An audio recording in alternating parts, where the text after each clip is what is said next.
આજે આપણે વાત કરવાના છીએ પૂજ્ય વિવેક સાગર સ્વામીની. વિવેક સાગર સ્વામીનું નામ આપણે બોલીએ એટલે વિવેક સાગર સ્વામી કોઈ પણ જગ્યાએ ગયા હોય, એકલા ઉભા હોય ને તો એ લાગે બાપા અહીંયા છે. વિવેક સાગર સ્વામી બાપા વગર આપણે કલ્પી જ નથી શકતા.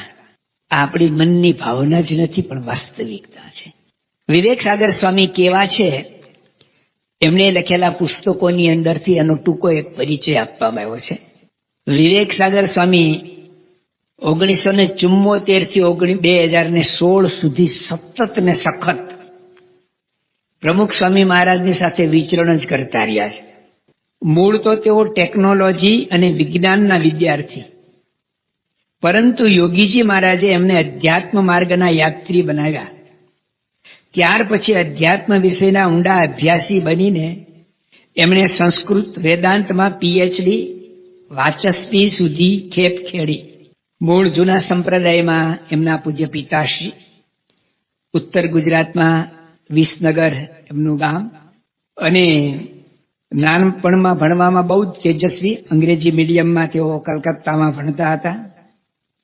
જ્યારે ભણતા હતા ત્યારે જ એ વખતે એમના પૂજ્ય પિતાશ્રી એક માજા મરકા, એક્ઝેક્ટ કદાચ નામ ખોટું પણ હોય, મજા માર્કા એ નામની એક ઘીની બહુ મોટી કંપની હતી, એમાં એક પાર્ટનરશિપ હતી એમની. એટલે એને કારણે એ વખતે બહુ ધીકતો ધંધો હતો. એટલે ગર્ભશ્રીમંત કુટુંબમાંથી તેઓ આવે છે. 1957માં બોચાસણમાં યોગીજી મહારાજના એમને પ્રથમ દર્શન થયા, અને દર્શન કરવા માટે ગયા ને તેઓ લખે છે કે હું 2 મહિના વેકેશનમાં એમની સાથે રહી ગયો. યોગીજી મહારાજનું દિવ્ય આકર્ષણ કહો કે એમની મુમુક્ષુતા કહો. તેઓ નિખાલસ ભાવે ઘણી વાર એવું કહેતા હતા કે હું જયારે યુવાન અવસ્થામાં હતો ને ત્યારે બહુ રજોગુણી હતો. એટલે સુખી સંપન્નના દીકરા છે, શહેરમાં ઉછાર થયો હોય, એટલે રજોગુણ એટલે કે આમ ખોટી સોબત સંગ એવું નહીં, પણ પૈસાની રેલમછેલ હોવાને કારણે મોજ શોખ, ખાવું પીવું, નાટક ચેટક જોવું, એ બધું જ. તો એવો યુવાન પ્રથમ દર્શન કરવા માટે જાય છે. એ આજથી લગભગ આપણે 65 વર્ષ પહેલાની સંસ્થાની સ્થિતિ, પરિસ્થિતિ, મંદિરોની રહેવા જમવાની વ્યવસ્થા, એ બધું જોઈએ ને તો એવું લાગે કે આવા ભણેલા ગણેલા અને સુખી સંપન્ન દીકરાઓ છે ને 2 મહિના રહેવું છે એવું દ્રઢ નિર્ધાર કરીને આવ્યા હોય તો પણ 2 દિવસ ન રહે.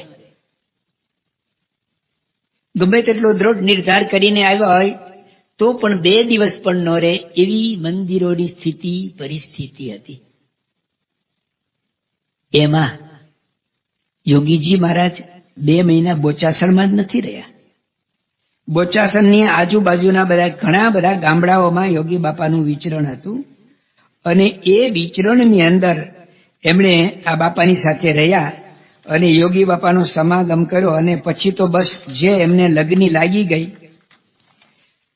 તો સાધુ થયા ત્યાં સુધીમાં દર વર્ષે દિવાળીને ઉનાળુ વેકેશનમાં યોગી બાપાની સાથે હોય. યોગીજી મહારાજે જ આવા મુમુક્ષુ હોય એને ખેંચ્યા કે તેઓ ખેંચાયા, હું કે તમે નક્કી કરી શકતા નથી. પણ 2 મહિના યોગીજી મહારાજની સાથે રહ્યા. હું આમાં એના આંકડા બોલેલા હતા પણ ભૂલી ગયો કે યોગીજી મહારાજને મેં પ્રથમ દર્શન કર્યા ત્યારે યોગી બાપાની ઉંમર આટલી હતી. પ્રમુખ સ્વામી મહારાજની કાળી ભમ્મર જેવી દાઢી, આટલા વર્ષની ઉંમર હતી. મહંત સ્વામીને પણ મેં યુવકમાં ત્યારે સાધુ થયા પહેલા એમાં જોયા, ત્યારે એમની ઉંમર આટલી હતી અને મારી ઉંમર આટલી, 19 વર્ષની એમની લગભગ ઉંમર હતી. પછી મુંબઈમાં VJTIમાં ભણવા આવવાનું થાય છે. આપણે થોડો પ્રસંગ જાણી લીધો હતો કે એમના પૂજ્ય પિતાશ્રી એમને અમદાવાદ રેલવે સ્ટેશને ગાડીમાં બેસાડવા માટે આવ્યા હતા, વળાવવા માટે આવ્યા હતા કે મુંબઈ છોકરો ભણવા માટે જાય છે.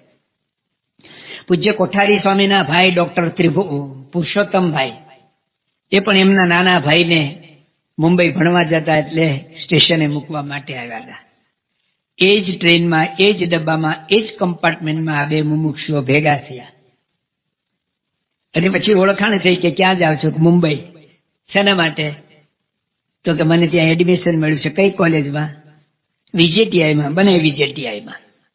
અને પછી રૂમ પાર્ટનર તરીકે રહ્યા અને આજે પણ એ બે રૂમ પાર્ટનર જેવા જ આપણે સૌ અનુભવીએ છીએ. તો મુંબઈ ગયા અને ત્યાં યોગીજી મહારાજનો યોગ રહ્યો. અને યોગીજી મહારાજ ત્યાં મુંબઈમાં ન હોય ત્યારે પરમ ભગવદીય શ્રી હર્ષદભાઈ દવેનો સમાગમ કરવાની યોગી બાપાની આજ્ઞા હતી. અને હર્ષદભાઈ દવેનો બધા સમાગમ કરતા.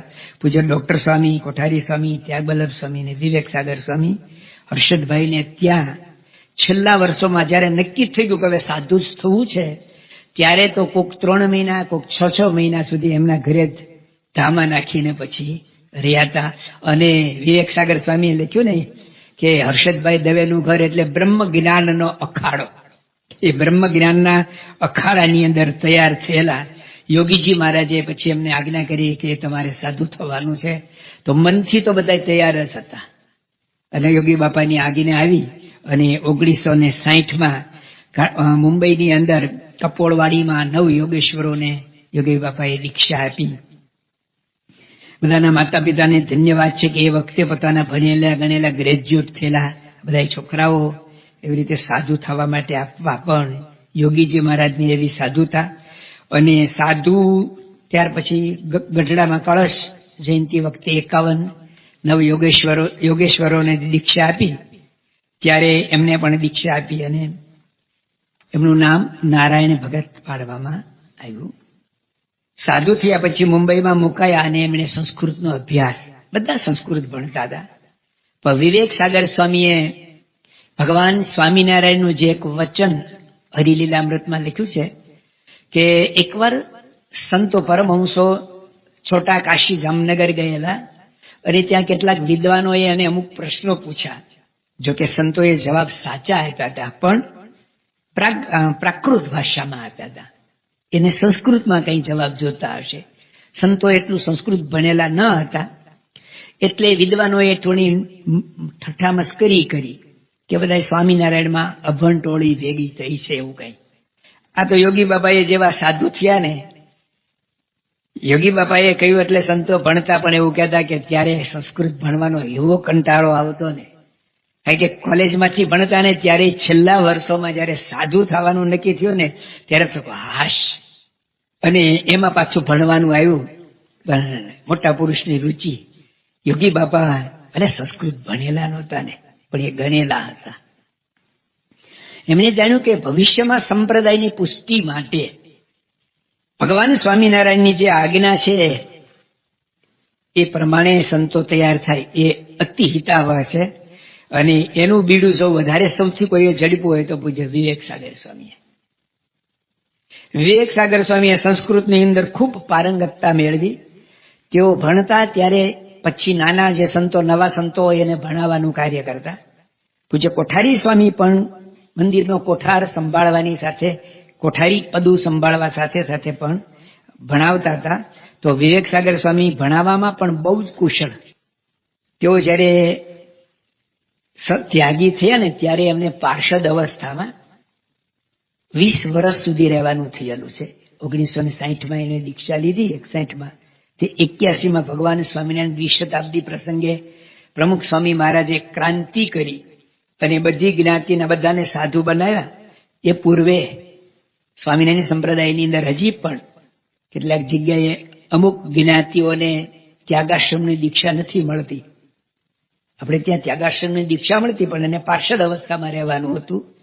એ ભગવાન સ્વામિનારાયણ દ્વિશતાબ્દીએ પ્રમુખ સ્વામી મહારાજે ક્રાંતિ કરી અને બધાને પાર્ષદી દીક્ષા મળે પણ પછી થોડે સાધુની દીક્ષા મળે. તો 20 વર્ષ સુધી, એમાં છેલ્લા 10 વર્ષ 71 થી 81 સુધી પ્રમુખ સ્વામી મહારાજનું જે એકદમ અત્યંત કઠિન પીડાભર્યું વિચરણ હતું ને એમાં એ પોતે સાક્ષી છે. અને સફેદ કપડામાં ફરવાનું, ગામડા ગામમાં ફરવાનું, દિવસના 5-5, 7-7 ગામ, કપડા ક્યાં ધોવા. અને સફેદ કપડાને તો ડાઘ જલ્દી પડે. અને યાદ છે અમે વેકેશનમાં એમની સાથે જતા બાપાની સાથે લાભ લેવા. એનું કપડું ભૂલમાં પણ કોઈ પાર્ષદે ધોયું હોય ને તો એને પગે લાગીને કહી દે મારા કપડાને અડવાનું નહીં. આટલા વિદ્વાન હોય, બાપાની સાથે ફરતા હોય. અને જે કંઈ એ વખતના અમે બધા સંતો હતા ને થોડુંક પણ જો કંઈ બોલતા, પ્રવચન કરતા, કથા કરતા કોઈ શીખ્યા ને તો અમારા બધા માટે રોલ મોડલ વિવેક સાગર સ્વામી જ હતા. એ જે તૈયાર કરે ને એની નોટ જ પછી એમાંથી એ બોલે અને આપણે સાંભળીને આપણે લખવાનું. વિવેક સાગર સ્વામી પોતે એવું કહે છે કે હું નોટ ન લખું, હું પહેલા બોલું ને પછી નોટ લખું. હું આજે જે બોલ્યો ને પછી યાદ કરીને લખી લઉં કે આ હું બોલ્યો હતો. એવી એમના ઉપર યોગી બાપા પ્રમુખ સ્વામી મહારાજની કૃપા. અને એ પછી મેં નોંધ લખી હોય ને એને પછી ફરી મઠારી કરી અને પછી લેખ પુસ્તક રૂપે આવે. સ્વામિનારાયણ પ્રકાશમાં જાય કે બીજે ત્રીજે લખીને પછી એના પુસ્તક થાય. હું પહેલા લખું ને પછી બોલું નહીં. યોગી બાપાની એમના પર કૃપા હતી. પણ અમે બધા એ જે બોલતા એમાંથી જ એ કરતા.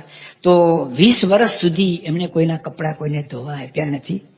અને ભૂલમાં પણ જો કોઈએ ધોયા ને તો રાજી થવાને બદલે નારાજ થઈ જાય. પગે લાગીને કહી દે મારા કપડાને નહીં અડવાનું, મારા કપડાને. એના કપડા તાર ઉપર સૂકવાને કોઈ વાળે ને તો પણ એને ન ગમે. એ કે ગોપાળાનંદ સ્વામી એવું કહેતા કે આપણી કોઈક સેવા કરે ને તો એના માટે આપણે 2-5 માળા ફેરવવી પડે. એટલું પુણ્ય એટલું જતું રહે. મને તો આખો દિવસ માળા ફેરવવાનો સમય જ નથી મળતો. આમ તો વર્ક ઇઝ વર્શિપ, આખો દિવસ એની કર્મ એ જ ભક્તિ હતું. બાપાની સાથે અખંડ રહેવાનું એ જ એક મોટી ભક્તિ છે. તો એવું વિનયપૂર્વક કહી અને કોઈ દિવસ કોઈની સેવા એમને લીધી નથી. આ મને એકદમ યાદ આવે છે. 1974 થી એ પોતે સંસ્થામાં પ્રથમ પીએચડી થયા. અને પીએચડી થયા પછી બાપા પ્રદેશ પ્રવાસમાં આવ્યા ત્યારે એમણે સાથે લીધા. અને આપણા વિદ્વાન સંતોમાં, સદગુરુ સંતોમાં એક સંત પૂજ્ય ઘનશ્યામ ચરણ સ્વામી કે ગુણાતીત મોરલો એ દિવસથી ટહુકવા માંડ્યો. એટલે આજની તારીખે બાપાની સાથે પરદેશ પ્રવાસમાં ગયા ને ત્યારે વિવેક સાગર સ્વામીએ પોતે કમ્પોઝ કરેલો એક વૈદિક મંત્ર એ વેદગાન તરીકે ગવાતો હતો. ત્યારે પણ દરેક સભાની અંદર ધૂન પ્રાર્થના થઈ જાય ને પછી એવું કે હવે પૂજ્ય વિવેક સાગર સ્વામી નારાયણ ભગત વેદગાન કરશે. અને પોતે ઉભા થઈ અને આવી અને આમ આંખ બંધ કરીને વેદગાનનો જે ઓમ હલારામ, મને નહીં આવડે, મારો અવાજ નથી એવો, પણ જે મીઠે સુરે હલકથી જૂનું વેદગાન જો ક્યાંકથી મળે ને તો ખરેખર સાંભળવા જેવું. એનો જૂના બધા પ્રવચનોમાં જે ગામમાં જાય ને જો વેદગાન કોઈ સમયની અનુકૂળતા ન રખાયું ને તો લોકો આજે કંઈક ખૂટે છે સભામાં. અને વેદગાન પૂરું થાય ને તાળીઓના ગડગડાટ થાય, બધા એકદમ પિન ટોપ સાયલેન્ટ, બહુ ખુશ થઈ જાય. એવું સરસ એમણે વેદગાનનું કમ્પોઝિશન કરેલું. અને દરેક સભાના પ્રારંભમાં લગભગ બધી જગ્યાએ મોટી સભાઓ હોય ત્યારે અચૂક એ એમનું વેદગાન એમના મુખે સાંભળવા મળતું. બધા ખૂબ રાજી થતા. 1974માં બાપાની સાથે વિદેશ વિચરણની અંદર એમણે ખૂબ સારી કથા, પ્રવચનો આ બધું કર્યું. અને એ દિવસથી પ્રમુખ સ્વામી મહારાજની પણ એમના ઉપર વિશેષ દ્રષ્ટિ પડી ગઈ. 1970માં યોગી બાપા પરદેશ પ્રવાસમાં ગયા ત્યારે બધા સંતોને લઈ ગયા હતા સાથે. એમાં વિવેક સાગર સ્વામી, નારાયણ ભગત હતા. વાત કરે છે કે માંજાની અંદર બાસુદી બનાવી હતી રસોઈમાં, દૂધ પાક હોય એવી રીતે બાસુદી હોય. અને યોગી બાપાએ બધાને પીરસી. પ્રમુખ સ્વામી મહારાજને પીરસી, વિવેક સાગર સ્વામી કે મને પીરસી, ડોક્ટર સ્વામીને, મહંત સ્વામીને, ઈશ્વરચંદ સ્વામી, બધા સંતો જે સાથે હતા બધાને પીરસી. બાસુદી ખૂટી ગઈ. એટલે બીજી પંગતમાં જે જમવાના સંતો હોય ને બાસુદી રહી નહીં. અને પછી ખબર પડી કે બાસુદી ખલાસ થઈ ગઈ છે. પણ તો બાપાએ કીધું આવતીકાલે ફરી બનાવજો. આવતીકાલે તો ફરી બનાવવાની. પણ આજે યોગી બાપાએ જે બાસુદી પીરસી ને વિવેક સાગર સ્વામી કે લખે છે કે એ બાસુદી ખાવાથી પ્રમુખ સ્વામી મહારાજ અને મને, એટલે કે વિવેક સાગર સ્વામી, અમને બેને ઝાડા થઈ ગયા. એટલે 2-4 વાર ઝાડા જવું, ટોયલેટ જવું પડ્યું. એટલે બીજે દિવસે બાસુદી બનાવીને અને બપોરે યોગી બાપા ઠાકોરજી જમાડવા બેઠા ને પ્રમુખ સ્વામી મહારાજ તો એમના ઓલા પ્રમાણે જવું પડે એટલે ગયા, પણ હું ગયો જ નહીં. કારણ કે આજે બનાવી છે તો યોગી બાપા તો દરરોજ પીરશે. યોગી બાપા બહુ પ્રેમ કરીને જમાડે. એટલે વિવેક સાગર સ્વામી કે હું તો ગયો જ નહીં.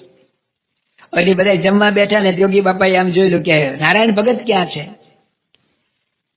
તો કોઈ બોલાવા ગયું ને તો એમણે કહ્યું કેજો કે મારે જમવું નથી, મારે નથી જમવું. એટલે હું તો યોગી બાપાએ ફરી મોકલ્યા કે જાઓ, જમવું ન હોય તોય આવે. એટલે એમણે કહ્યું કે મારે જમવું જ નથી. તો યોગી બાબાએ કહ્યું તો દર્શન કરવા માટે આવો, દર્શન કરવા માટે આવો. એટલે ટૂંકમાં એમની સાથેના એવા ઘણા પ્રસંગો એમને નોંધ્યા છે, લખ્યા છે કે યોગી બાપાની સાથે અસાધારણ પ્રીતિ પ્રેમ હતી. પ્રમુખ સ્વામી મહારાજ પણ જાણતા હતા કે યોગીજી મહારાજની સાથે અત્યંત પ્રેમ ભાવથી જોડાયેલા છે. એટલે 1974માં પ્રમુખ સ્વામી મહારાજ સાથે વિદેશ વિચરણની અંદર એને કથા પારાયણ પ્રવચનો કર્યા અને બાપાની એમના પર વિશેષ દ્રષ્ટિ પડી ગઈ. અને એ દિવસથી બાપાએ એમને પોતાની સાથે લીધા. તો બાપાએ છેલ્લો શ્વાસ છોડ્યો ત્યાં સુધી વિવેક સાગર સ્વામી પ્રમુખ સ્વામી મહારાજના પડછાયો બનીને એમની સાથે ને સાથે એમને વિચરણ કર્યું. યોગી બાપાની સાથે તેઓ ફરતા ત્યારે યોગી બાપાએ એમને કહેલું કે આ બધું તમારે લખી લેવું. મને તમને બધાને કોઈનું લખેલું વાંચવું ગમે, પણ આવા વિચરણની અંદર, આવા ભેળાની અંદર એ ડાયરીઓ લખવી, વિવેક સાગર સ્વામીને આપણે જેટલા ધન્યવાદ આપીએ એટલા ઓછા છે. એમણે યોગીજી મહારાજની આમ તો એના હાથની અંદર લખેલી તો 200થી વધારે ડાયરીઓ હતી. પછી એને ફેર કરી તો 80 ડાયરી થઈ. એ પોતે જ પોતાની વાત કરે કે મારા અક્ષર ગાંધીજી જેવા કોઈને ન ઉકલે, મને પોતાને ના ઉકલે. પ્રમુખ સ્વામી મહારાજની સાથે જોડાયા પછી એમની મુખ્ય સેવા હતી કે બાપાની સાથે એમને પધરામણીમાં જવાનું. અતિશયોક્તિ ન હોય તો પ્રમુખ સ્વામીનો પડછાયો એટલે વિવેક સાગર સ્વામી. જ્યાં આપણી કાયા ત્યાં આપણી છાયા. કાયા અને છાયાને આપણે જુદી ન કરી શકીએ. એમ પ્રમુખ સ્વામી મહારાજને જેટલો ભીડો પડ્યો છે ને એટલો જ ભીડો વિવેક સાગર સ્વામીને પડ્યો છે. સાંકરીમાં અમારી સંતોની શિબિરમાં બાપાના ભીડા ભક્તિની વાત નીકળી કે પ્રમુખ સ્વામીમાં આવો આવો આટલો ભીડો. વાત સાચી હતી, વાસ્તવિક પ્રસંગો જ રજૂ થયા હતા. અને જયારે બાપાને પ્રવચન કરવાનું, આશીર્વાદ આપવાના વારો આવ્યો ત્યારે બાપા કે તમે મારા ભીડાની વાત કરો છો, મારા કરતા તો વિવેક સાગરને ડબલ ભીડો છે. બાપા તો વિવેક સાગર બોલે. બાપા કે વિવેક સાગર સ્વામીને મારા કરતા ડબલ ભીડો છે. બાપા કે હું તો કદાચ બપોરે સૂઈ જાઉં. વિવેક સાગર સ્વામી બાપાની સાથે ફર્યા ત્યારે એક ગામમાં એક જ દિવસ રોકાવાનું હોય, કોઈના ઘરે ઉતારો હોય ને તો એને સત્સંગની વાતો, સત્પુરુષની વાતો કરીને પછી જ જંપે. મને યાદ છે 1977માં અમે 10 સંતો બાપાની સાથે હતા. ડરબનની અંદર અમે 7 દિવસ રહ્યા અને છેલ્લે દિવસે વિદાય હતી મગનભાઈ ગોસાઈને ત્યાંથી. અને એમનો દીકરો બાપાની પાસે આવ્યો. મગનભાઈ એના દીકરાને લાવ્યા. બાપા કે આ કોણ છે? તો કે મારો દીકરો. નામ ઠામ પૂછ્યું બાપાએ. અને પછી એ તમે તો બાપા બીજું શું કરી શકે, થોડી એને વાત કરી આજે. પછી બાપાએ અમને સંતોને કહ્યું કે આ સમયે મને વિવેક સાગર યાદ આવ્યા. વિવેક સાગર સ્વામી કે હું જ્યાં જાઉં ને ત્યાં જેના ઘરે ગયા ને મારે કોઈ ચિંતા જ નહીં. જેના ઘરે ઉતર્યા એની ઘરે એના સગા સંબંધી મહેમાનો આવ્યા તો કલાકો સુધી વાતો કરે. રાતના 12-2 વાગ્યા હોય તો પણ એને સંસ્થા સત્પુરુષ સત્સંગ છે એની દ્રઢતા કરાવીને પછી એ સુવે. એટલે બાપાએ કહ્યું કે મારા ભીડા કરતા તો વિવેક સાગર સ્વામીને વધારે ભીડો છે. એ વિવેક સાગર સ્વામી યોગી બાપાના સમયથી વહેલી સવારે 4:30 વાગે ઉઠે. લગભગ 99% મંગળા પહેલા એની પરાત પૂજા બધું પૂરું થઈ ગયું હોય. આજની તારીખે પણ હજી એવા જ એ જ સમયે જાગે છે અને નિત્યક્રમ બધો પૂરો કરે છે. અને ત્યાર પછી બાપાની પ્રત્યેક ક્રિયાની અંદર એને સાથ પણ આપવાનો અને સાધકની તરીકે સાધના પણ કરવાની. આટલા વર્ષથી સાથે ફરવા છતાં પણ બહુ વર્ષો પછી, એટલે કે બાપાની સાથે લગભગ 35 વર્ષથી ફરતા તો મુંબઈની અંદર એકવાર. ત્યારે બાપા પ્રમુખ સ્વામી મહારાજ 12 વાગે આરામમાં જતા હતા. તો 12માં 5-7 મિનિટની વાર હોય ત્યાં સુધી પોતાની રૂમમાં લખતા હોય ને એ બંધ કરીને આવે કે હમણાં બાપા હવે આરામમાં જશે. તો છેલ્લે પોઢે પ્રભુ સકલ મુનિ કે શ્યામ દર્શન કરવા આવે. સવારે ઉઠે ત્યારથી આખો દિવસ પડછાયાની જેમ સાથે જ હોવા છતાં પણ પ્રમુખ સ્વામી મહારાજના પોઢે પ્રભુ આરામમાં જતા છેલ્લા દર્શન કરવા માટે જાણે પહેલી વાર તમે પરદેશથી બાપાના દર્શન કરવા ગયો, જેટલી આતુરતા અને ઉતાવળ હોય એવી આતુરતા અને ઉતાવળથી વિવેક સાગર સ્વામી રૂમમાં આવે અને આમ બાપાના દર્શન કરતા હોય. બાપાની પાસે દર્શન કરવા માટે આવ્યા અને મીટિંગ ચાલુ હતી અને સેવકોએ એમ બારણું ખોલીને બધું કરે ને, તો બાપાએ કહ્યું કે હજી મારી મીટિંગ પોણો કલાક કે કલાક ચાલશે, બધા હુઈ જાઓ. આમ જો તો આજ્ઞા થઈ કે ભાઈ આ તો દરરોજનું છે, તો શું કરવું? મારા જેવા કેટલાય આજ્ઞા પાળી લીધી. વિવેક સાગર સ્વામીએ સાંભળી લીધી, પાછા લખવા ગયા અને જીદ કીધું હતું ને પોણો કલાકે કલાક, તો પોણો કલાકે ફરી પાછા આવીને ઉભા રહી ગયા. આ વિવેક સાગર સ્વામી શ્રદ્ધાવાન લભતે જ્ઞાનમ. 2-3 દિવસ સમાગમ કરવા માટે જઈએ ને તો સારું, અથવા બાપા અહીંયા 7 દિવસ રહ્યા ને ત્યારે આપણે બહુ મજા આવી હતી, પણ 8મે દિવસે બાપા ગયા ને આપણે બધા લાંબા હોડ તાણી હોઈ ગયા હતા. હાશ આજે ખેંચી લો. દરરોજ નિત્ય નવી ને નવી શ્રદ્ધા, નવી આવો ભાવ રહેવો ને. મને પોતાને એવું લાગે છે, એમના જીવનમાં એમની સાથે રહ્યા છીએ, જોયું છે, તો પણ અઘરું લાગે છે. બોલવું, વાત કરવી, વર્ણન કરવું સહેલું છે, પણ એવું વર્તન કરવું અઘરું છે. વિવેક સાગર સ્વામીના જીવનમાં સાથે રહેનાર બધા સંતોએ અનુભવ્યું છે કે આ શ્રદ્ધા એમની પહેલે દિવસે હતી એવી ને એવી છેક છેલ્લે દિવસ સુધી એમની રહી. દરેક ગામની અંદર જાય બાપા, અત્યારે આપણે કહેવું હોય તો એવું કહેવાય કે સંપ્રદાયનો એન્સાઇક્લોપીડિયા એટલે પૂજ્ય વિવેક સાગર સ્વામી. આ વખતે આપણને બધાને અનુભવ થયો, અમેરિકા વાસીઓને. વિવેક સાગર સ્વામીએ દરેક રિજનની અંદર 2-3 દિવસ હરિભક્તોની સાથે મીટિંગ એટલે કે સભાઓ રાખી હતી ને, આમ બેઠા હોય ને તો તરત જ એક તો એમણે ત્યાંથી જ પહેલા તો જે તે રિજનની અંદર જે તે કોઠારી હોય ને એને કહ્યું હતું કે આને બધાને બોલાવજો બધાને, અને પછી એને યાદ આવે ને તો પાછા 5-15 નામ લખીને મોકલી દે કે આને આ હતા, અહીંયા હતા, અહીંયા હતા. અને અહીંયા પછી એક સાથે આટલા બધા બેઠા ને ઓલામાં જોવે ને તો તરત કહી દે કે આનું આ ગામ, આનું આ. સ્થાનિક કોઠારી ન ઓળખતા હોય, સ્થાનિક ઓલાને નામ કદાચ ખબર હોય, કોકને કંઈક ખબર હોય, પણ વિવેક સાગર સ્વામી એનો કુળનો, કુટુંબનો, બધાનો ઇતિહાસ જેવી રીતે પ્રમુખ સ્વામી મહારાજ આખી વંશાવળી બોલી જાય ને, 2-3, 4 પેઢીના નામ બોલે, એના વેવાય કોણ ને બેનો દીકરીઓ ક્યાં પરણાવીને, એના સગા સંબંધી બધું જ આમ ફટાફટ બોલવા માંડે. એટલે કે સંપ્રદાયનો બોલતો ચાલતો ઇતિહાસ અને ઇન્સાઇક્લોપીડિયા, સંપ્રદાયનો ઇન્સાઇક્લોપીડિયા. સાંપ્રદાયિક જ્ઞાન સંબંધી, શાસ્ત્ર સંબંધી, ઇતિહાસ સંબંધી, ભગવાન સ્વામીના તીર્થો, જ્યાં જ્યાં ભગવાન સ્વામિનારાયણ વિચરાય તીર્થોની માહિતી જોઈતી હોય ને તો આપણે બીજે ક્યાંય જવાની જરૂર નહીં, એક જ વ્યક્તિને પૂછો તો ઓલ ઇન વન, એક જ જગ્યાએથી આપણને બધું જ મળી જાય. તો બાપાની સાથે વિચરણમાં એકવાર હું સાથે હતો અને વિવેક સાગર સ્વામી બાપાની સાથે જે પધરામણીનો થેલો લઈને ફરે ને, આપણને એ થેલો ઉપાડવો છે ને આમ ગમે એના માટે પ્રેસ્ટિજિયસ કહેવાય કે બાપાની સાથે હું થેલો લઈને ફરું. પણ તું ફર ને ત્યારે તમને ખબર પડે કે 12 કિલો વજનનો હોય. અને 2-1 કલાક થાય ને, મને યાદ છે, હું તો મારો પ્રસંગ એની હારે કહું છું કે મેં થેલો લઈને હું ફરવા લાગ્યો. આમ તો 99% કોઈને આપે જ નહીં, પણ બહુ આગ્રહ કરો તો પછી બાપાની સાથે વળી આપે ઉપાડવા. બપોર સુધી આપણે ઉપાડીએ ને, બપોરે બાપા જમવા આવે ને ત્યારે બીજા સંતોષી સાથે લાભ લેવાય ને, એ બાપાની સાથે બહુ મજા આવે છે, તું જા ફર. એટલે બીજા સંતને આપણે પકડાવી દઈએ ને આપણે બપોર સુધીમાં જ આપણી પરીક્ષા થઈ જાય. આપણે ક્યાં છીએ?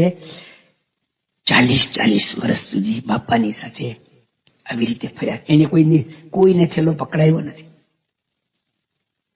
અને ન પકડાવે એનું કારણ કે એમના થેલાની અંદર બાપા પાણીની બોટલ માગે, કે નાના છોકરાને લટ લેવાની એનો કાતર માગે, કંઠી માગે, માળા માગે, પ્રસાદીના પુષ્પ માગે, કે કોઈ એવું સાહિત્ય માગે, કોઈ બહારના જોડે આવ્યો તો તમે એના થેલામાં છે ને આંખ બંધ કરીને આમ જોવે ને, જેમ હાર્મોનિયમ વર્ષોથી વગાડતો કેમ કી ઉપર જ એની આંગળીઓ જાય, એમ રીતે વિવેક સાગર સ્વામી એના થેલામાં હાથ નાખે ને બધી વસ્તુ એને ખબર પડે.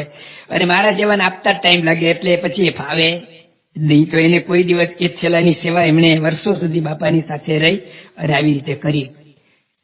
અને જે ગામમાં ગયા એ હરિભક્તોના નામ ઠામ હમણે છેલ્લા ઘણા સમયથી, એટલે કે લગભગ 2 વર્ષથી મારા ખ્યાલ પ્રમાણે 60 પ્રવચનો એને આપ્યા છે સંતોની સભામાં. સંતો એટલે સારંગપુરમાં, જે અત્યારે સંતો સારંગપુરમાં તેઓ આ કોરોના કાળ દરમિયાન રહ્યા ત્યારે એ દરમિયાનમાં એમણે બાપાની સાથેનું વિચરણની વાતો બધી કરી છે, જે ડાયરીમાં લખ્યો ને એ પાછી અમને બધાને વાત કરતા હતા. શું વાતો કરી છે. અને એ વાતોની અંદર વિશેષતા તો એ આવી કે ભાઈ બાપા આ ગામમાં જ્ઞાન આવો કોઈ પ્રસંગ બન્યો એ કે એ તો વાત સાચી છે, પરંતુ એ ગામની અંદર પ્રમુખ સ્વામી મહારાજે કંઈક વાત કરી હોય, કોઈ વિશિષ્ટ અર્થ કર્યો હોય, વચનામૃત નિરૂપણ કર્યું ને એમાં કંઈક વિશિષ્ટ અર્થ કર્યો તો આખો શબ્દશ લખ્યો છે. પૂજ્ય વિવેક સાગર સ્વામીએ બાપાની લખેલી ડાયરીઓમાંથી, એમને પોતાની લખેલી નોંધોમાંથી એક બે ડાયરી નાની એવી, નાની એટલે આટલી મોટી પણ નોટની, ફક્ત એમાં પ્રમુખ સ્વામી મહારાજના ઉપદેશ.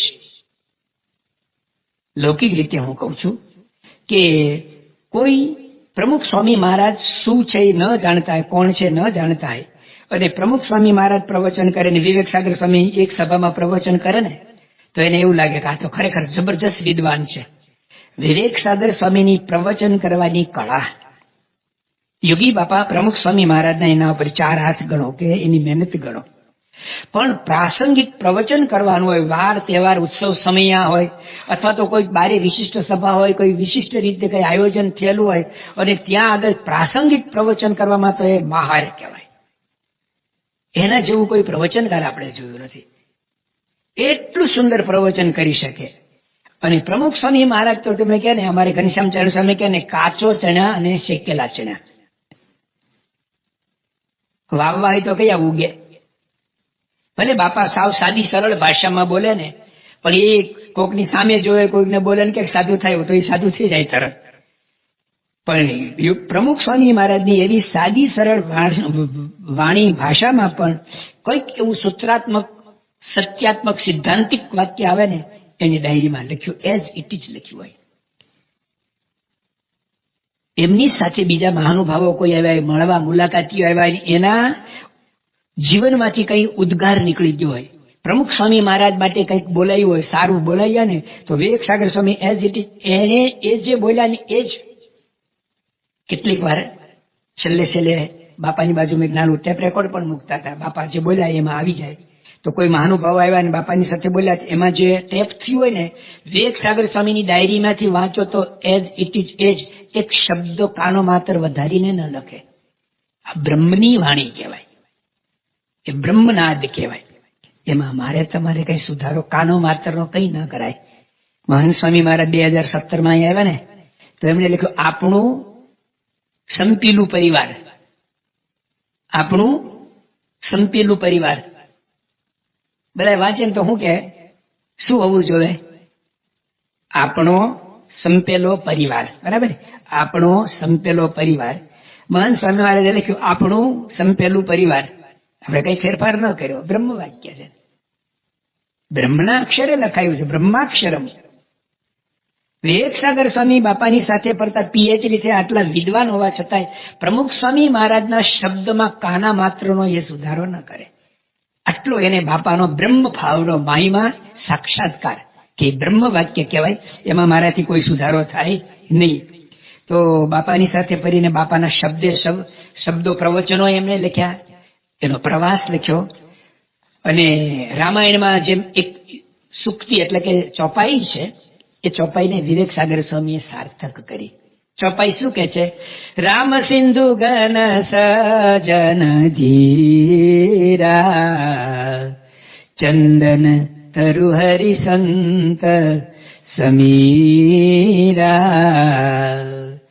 રામ સિંધુ, ભગવાન છે ને દરિયા જેવા છે, પણ વાદળા છે ને એ દરિયાના મીઠા પાણીને, ખારા પાણીને મીઠું બનાવે.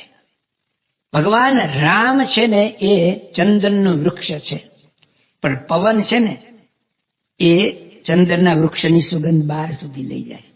પ્રમુખ સ્વામી મહારાજ આવા ગુણાતીત પુરુષ છે, બ્રહ્મી સ્થિતિ છે, એશા બ્રાહ્મી સ્થિતિ જે કંઈ છે તે એને જન સમાજ આપણા સૌની સમક્ષ પ્રગટ કરાવવામાં સૌથી મોટો જો કોઈનો ફાળો હોય ને તો પૂજ્ય વિવેક સાગર સ્વામીનો છે. મહાન સ્વામી મહારાજ વિવેક સાગર સ્વામી માટે બોલ્યા છે, એકની એક વાત દિવસમાં 2, 4, 5, 10 વાર કરવામાં વિવેક સાગર સ્વામી એટલા જ ઉત્સાહથી વાત કરે. સ્વામી એક દિવસ કરાય. મેં અત્યારે પ્રવચન કર્યું ને આજે એને અમારે હાંજે કરવું ને તો મારો ફ્યુઝ ઉડી જાય. અને કાં તો સામે બેઠા જ હતા ને વિવેક સાગર સ્વામી એને જ જોયું. આપણે બેઠા ને આપણે ભાઈ આપણને લાગે કે આપણે સાંભળીએ છીએ. આપણે આદિ વ્યાધિ ઉપાધિમાં કાંઈ સાંભળતા જ નથી. સમજવાની તો વાત જ ક્યાં નહીં. એમને કોઈ દિવસે એવું જોયું જ નથી. કોઈ સાંભળે કે ન સાંભળે મારી ફરજ છે, હું એમની સાથે છું તો એમને પોતાની ફરજ 100% નિભાવી છે. 1977 પ્રમુખ સ્વામી મહારાજ પ્રદેશ પ્રવાસમાં આવ્યા ત્યારે વિવેક સાગર સ્વામી ભારતમાં હતા, વિચરણમાં ગયા હતા. પછી એકે વાર બાપાએ એમને એ કર્યું નથી. 2014 છેલ્લે પ્રમુખ સ્વામી મહારાજ અમેરિકા અક્ષરધામમાં માટે પધાર્યા ને વિવેક સાગર સ્વામી સારંગપુરથી તો સાથે જ અમદાવાદ આવ્યા ને બીમાર પડી ગયા અને હોસ્પિટલાઇઝ કરવા પડ્યા. અને છેલ્લો એક દિવસ હતો, બીજો કોઈ ઉપાય જ નહોતો. બપોર પછી બાપાને નીકળવાનું હતું અને ડોક્ટરે કહ્યું કે જઈ શકાય એવી સ્થિતિ જ નથી. એટલે એ પ્રવાસમાં વિવેક સાગર સ્વામી ત્યાં અમદાવાદ રોકાયા. બાપા અહીંયા અમેરિકા આવ્યા. 10 દિવસનો એમનો કાર્યક્રમ પૂરો કરીને બાપા પાછા 14 દિવસ કે કંઈક પાછા જયારે બાપા આવ્યા અને બંનેનું જે મિલન આપણે વિડીયોમાં એ વખતે દર્શન કર્યા છે ને હજી દર્શન થાય છે. આપણને લાગે કે ખરેખર જો તુમ તોડો પિયા મેં નહીં તોડું, મેં વાલો વશ કીધા મુજને વાલે વશ કીધી, આમી સામી પાન બીડી લીધી ને દીધી. વિવેક સાગર સ્વામીને પ્રમુખ સ્વામી મહારાજ પ્રત્યે જેવું હેત હતું એવું જ બલકે એથી વધારે હેત પ્રમુખ સ્વામી મહારાજને વિવેક સાગર સ્વામી માટે હતું. છેલ્લા દિવસોની વાત સમય નથી ને આપણે કરી પણ નહીં શકીએ. મારું ગળું પણ નહીં બોલી શકે. એ બધું યાદ આવે તો મારાથી જ નહીં બોલાય. પણ એના જીવનમાંથી આપણને ઘણું ઘણું શીખવાનું મળે છે. શ્રી સ્વામિનારાયણ ભગવાનની જય.